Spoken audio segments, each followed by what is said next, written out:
दोस्तों, इस देश में इतना तो गरीब आदमी के घर का नल का लीक नहीं होता जितना सरकारी परीक्षाओं के पर्चे लीक हो जाते हैं। यूपी से लेकर उत्तराखंड तक और बिहार से लेकर राजस्थान तक हमने भर्ती परीक्षाओं के नाम पर देश के युवाओं का मजाक बनाकर रख दिया है। गरीब और मिडिल क्लास घरों के लड़के अपने और अपने परिवार की जिंदगी सुधारने के लिए साल भर तैयारी करते हैं। अलग अलग परीक्षाओं में बैठने की एडमिशन फीस देते हैं। बसों और रेलगाड़ियों में भेड़ों की तरह लदकर दूसरे शहरों में परीक्षा देने जाते हैं और फिर पता चलता है कि पर्चा लीक हो गया।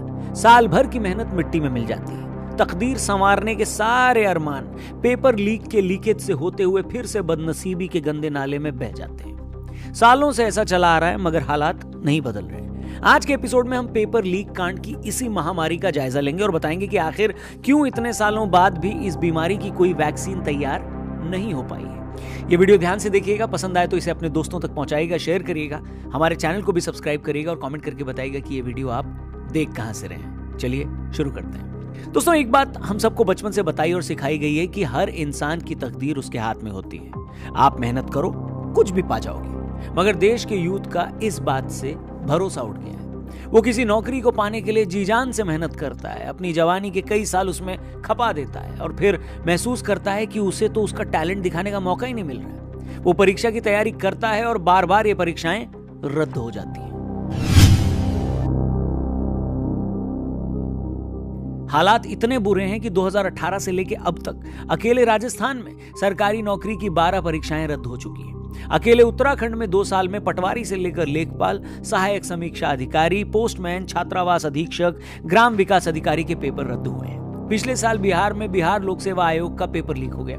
इसमें 6 लाख से ज्यादा बच्चे परीक्षा में बैठने वाले थे। इसी तरह उत्तर प्रदेश में राजस्व लेखपाल की मुख्य परीक्षा का पेपर लीक हो गया। जांच में पता चला कि बच्चों से मोटे पैसे लेकर एग्जाम्स में सॉल्वर बिठाए जाते थे, यानी एग्जाम सेंटर पर ही नकल करने का सारा इंतजाम था। इसी तरह पिछले साल यूपी में टीईटी की परीक्षा का पेपर वायरल हुआ। राजस्थान में पुलिस कांस्टेबल की परीक्षा का पेपर वायरल हो गया। 2021 में रीट परीक्षा के पेपर को लेकर पूरे देश में बवाल मच गया। इस मामले में बोर्ड के चेयरमैन को सस्पेंड किया गया। शर्म की बात है कि इस मामले में तो एक आरएएस, आरपीएस और शिक्षा विभाग के 13 लोगों के अलावा 2 पुलिस वाले भी शामिल थे। मतलब पूरी की पूरी स्टेट मशीनरी मिलकर एक पेपर लीक करवाने में शामिल थी। और अब तक मैंने जितने मामले आपको गिनवाए हैं, ये सिर्फ पिछले 1-2 सालों के हैं और उसमें से भी मैंने कुछ ही मामलों का जिक्र किया है। इससे आप खुद ही अंदाजा लगा सकते हैं कि किस सिस्टमैटिक तरीके से देश के युवा को लूटा जा रहा है और दिन दहाड़े उसके हक पर डांका डाला जा रहा है।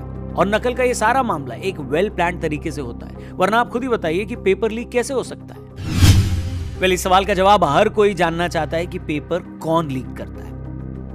पेपर सेट करते वक्त उसमें कुछ सीनियर लोग होते हैं। जिस बोर्ड के अंदर ये पेपर होता है उसके चेयरमैन रहते हैं। जिस जगह पर ये पेपर डिस्कस होता है वहां किसी को मोबाइल और रिकॉर्डर ले जाने की छूट नहीं होती।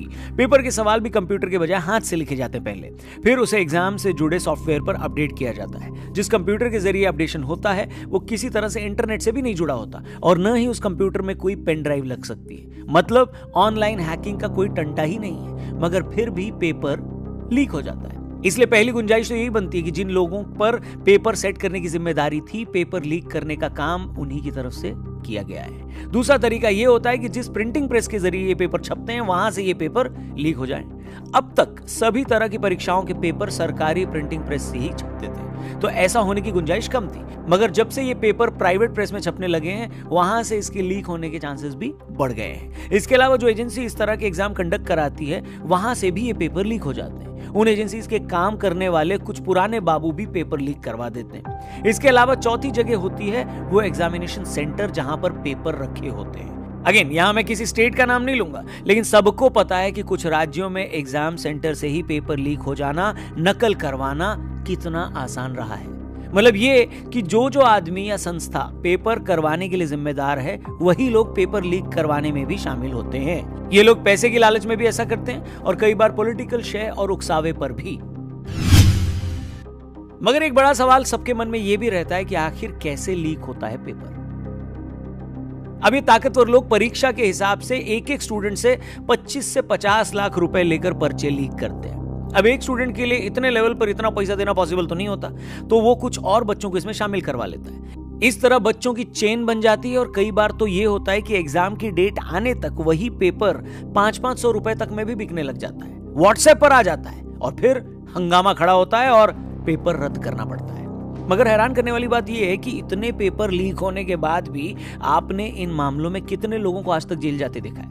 कितने बड़े लोगों की नौकरी जाती देखी है? नहीं ना, लगभग न के बराबर। वो इसलिए क्योंकि ये खेल बड़े ही वेल प्लान तरीके से खेला जाता है। पेपर लीक करवाते वक्त ही एक ऐसा आदमी तैयार कर लिया जाता है जो कल पोल खुलने पर आगे आकर लीक की जिम्मेदारी ले ले, और इस सब के बदले उस आदमी के परिवार को मोटी रकम भी दी जाती है। और ये सब कुछ बिना पॉलिटिकल बैकिंग के हो ही नहीं सकता, इसलिए पुलिस वाले भी दबाव में रहते हैं। मुझे याद आता है कई साल पहले यूपी में ऐसी एक बड़ी परीक्षा के पेपर लीक के अगले ही दिन पुलिस ने बयान दे दिया कि ये सब तो लोकल लेवल के क्रिमिनल का काम है और ये कोई ऑर्गेनाइज क्राइम करने वाले लोगों या परीक्षा करवाने वाली एजेंसी का काम नहीं है। ऐसा इसलिए कहा गया ताकि मामले को छोटे अपराधियों से जोड़कर रफा दफा किया जा सके और ऊपर तक बात ही न पहुंचे। लेकिन सबसे इंपॉर्टेंट सवाल इन सब के बीच यही है कि पेपर लीक का इलाज क्या है, सोल्यूशन क्या है? पेपर लीक रोकने के लिए सबसे जरूरी दो चीजें हैं। पहली चीज तो ये कि नकल रोकने के लिए सख्त कानून बनाया जाए, जैसा कि छात्रों के आंदोलन के बाद अभी उत्तराखंड सरकार ने बनाया, जिसमें नकल या पेपर लीक का दोषी पाए जाने पर मैक्सिमम उम्र कैद तक की सजा और 10 करोड़ तक का जुर्माना लग सकता है। इसी तरह बाकी राज्य भी अगर पेपर लीक को लेकर गंभीर हैं, सीरियस हैं, तो वो भी इसे लेकर सख्त कानून बनाएं। ऐसे मामलों में पुलिस को बिना प्रेशर के काम करने दिया जाए ताकि जो आरोपी हैं उनके खिलाफ तेजी से ट्रायल चलाकर उन केसों को अंजाम तक भी पहुंचाया जा सके। और दूसरी चीज जो सबसे ज्यादा इंपॉर्टेंट और बड़ी है वो है कि पेपर करवाने से जुड़े लोगों की खुद की इंटीग्रिटी, फिर चाहे वो पेपर सेट करने वाला पैनल हो, पेपर करवाने वाली एजेंसी या परीक्षा केंद्र में बैठे लोग, जब तक ये लोग अपनी रिस्पॉन्सिबिलिटी नहीं समझेंगे, इस बात का एहसास नहीं करेंगे कि पेपर लीक या नकल करवा के वो न जाने कितने लोगों का भरोसा तोड़ रहे हैं, तब तक कुछ नहीं बदलने वाला। उन्हें समझना होगा कि पेपर लीक करवाना, नकल करवाना कोई पर्सनल भ्रष्टाचार नहीं है, बल्कि करोड़ों युवाओं के सपनों का कत्ल करना है। उन यंगस्टर्स के अरमानों पर डाका डालना है जो परीक्षा में बैठने से पहले न जाने कितने सपने देखते हैं, उन सपनों को पूरा करने के लिए न जाने कितने घंटे खपाते हैं, अपना शरीर कितना जलाते हैं, अपनी मेहनत से अपने माँ बाप के दिन बदलने की उम्मीद जगाते हैं। और जब ऐसे बच्चे परीक्षा में नहीं बैठ पाते तो सोचिए उन पर और उनके परिवार पर क्या बीतती होगी। हो सकता है पेपर लीक करवा के 5-10 लोग करोड़पति हो जाएं, लेकिन इससे लाखों नौजवानों की ख्वाहिशों का कत्ल हो जाता है। ऐसा करके हम उनके सपनों को सूली पर चढ़ा देते हैं। नकल करवाने वालों की ख्वाहिश है कि वो इन पैसों से एक और महंगी गाड़ी खरीद ले, मनाली या गोवा में नया बंगला बना ले, मगर एक नौजवान, एक यंगस्टर यही चाहता है कि मैं इतनी मेहनत करूं कि मेरी नौकरी लग जाए, और जब मेरी नौकरी लग जाएगी तो मैं अपनी माँ की मजदूरी छुड़वा दूंगा, घर चलाने में बाप की कुछ मदद कर दूंगा, नौकरी लगकर मैं अपने माँ बाप की चिंता दूर कर सकूंगा। भैया, पेपर लीक करने वालों का लालच करोड़ों का है, लेकिन नौकरी की तैयारी कर रहा वो स्टूडेंट, वो यंगस्टर, उसकी चाहत तो बस चंद हजार की है। वो चंद हजार जिससे वो अपने परिवार के लाखों दुख दूर कर पाएगा। किसी इंसान से उसकी मेहनत का हक छीनना दुनिया का सबसे बड़ा गुनाह है, और नकल करवाकर हम अपने युवाओं के साथ ऐसा ही गुनाह कर रहे हैं। और जो लोग ये सब कर रहे हैं उन्हें खुद सोचना चाहिए कि आखिर ऐसा करके वो किस तरह का देश तैयार कर रहे हैं।